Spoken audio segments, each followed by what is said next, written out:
Welcome to speed and dot इन।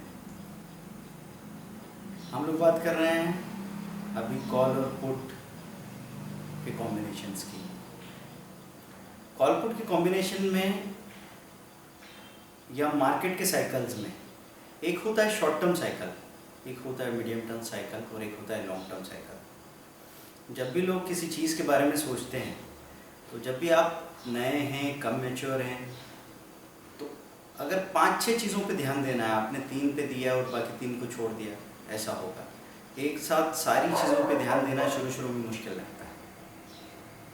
तो ऐसे में कॉल पुट के शॉर्ट टर्म साइकिल पे ध्यान देते रहे कि इस महीने कॉल पुट में क्या हो रहा है, पिछले महीने क्या हुआ, और उनमें एक मीडियम टर्म साइकिल है और एक लॉन्ग टर्म साइकिल है, उस पर ध्यान देना कम हो जाता है।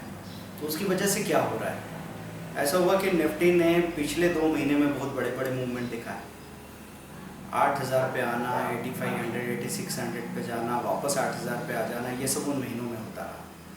तो लोगों को आदत पड़ गई कि निफ्टी का तो ऐसे फटाफट मूवमेंट होता रहता है।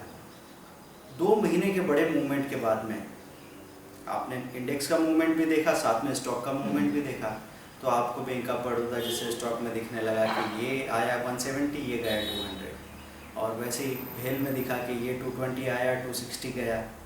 ऐसे पोजीशन बना के बैठ गए। एलटी में पता लगा कि ये 1500 और 1700 ऐसे स्विंग कर रहा है। 2 महीने से लगातार आपको एक इमेज बन गई कि हाँ, एलएनटी या हर स्टॉक इसी तरीके से मूव करता रहेगा। 2 महीने के बड़े मूवमेंट के बाद में तीसरा महीना एकदम रेंज बाउंड आ जाएगा। किसी को ख्याल भी नहीं है और निफ्टी 200 पॉइंट में घूम फिर के बंद हो जाएगी। और ऐसे में कॉल पुट के बाइंग के कॉम्बिनेशन बना के रखे हैं तो वो कॉम्बिनेशन बहुत तेज़ी से उनका प्रीमियम डीके होने लगता है। जो कॉम्बिनेशन आपने 20,000 रुपये में बनाया था वो 13-14 हज़ार का दिखने लगेगा।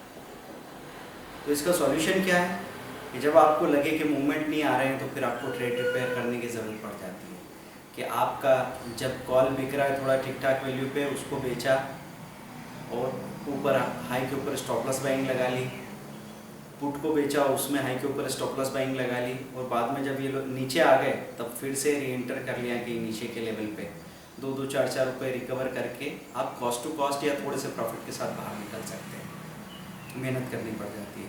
लेकिन एक बात की खुशखबरी है यहाँ पे कि अगर 2 महीने तक कोई स्टॉक रेंज बाउंड है तो तीसरे महीने वही बहुत तेज़ी से चलने वाला। अभी इन दिनों में डीएलएफ ने बहुत अच्छा मूवमेंट दिखा दिया जो दिखाता ही नहीं था। दूसरे स्टॉक्स ऐसे थे जैसे VEDL वगैरह, उन्होंने मूवमेंट दिखा दिया जबकि पिछली बार वो रेंज बाउंड थे। तो साइकिल्स चलते रहते हैं स्टॉक्स के, जो पहले नहीं चलते थे वो अब चलने लगे, जो अभी चल रहे हैं वो पहले नहीं चल रहे थे।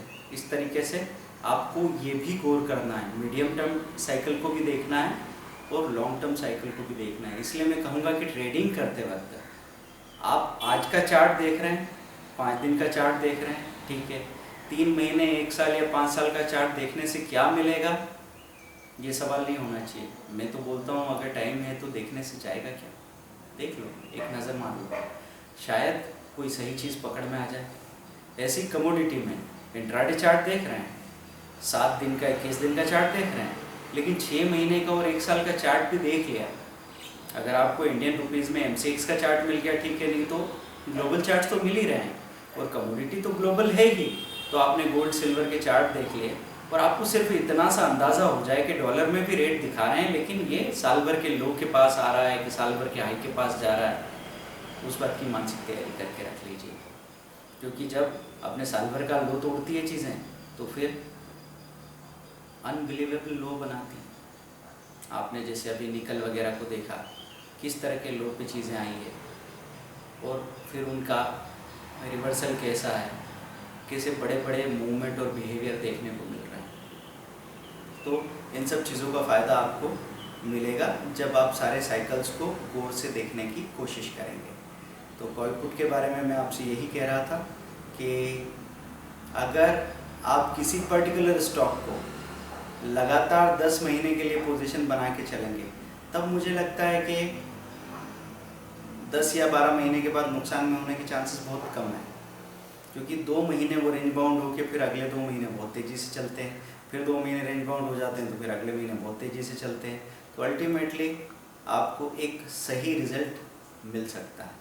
लेकिन कहीं ऐसा ना हो जाए कि पिछली बार जिसमें मूवमेंट नहीं था उसमें आपने पोजीशन बना ली और अब आप उससे चिढ़ गए तो अगले महीने उसमें पोजीशन नहीं बनाई, अब उसमें मूवमेंट आ गया।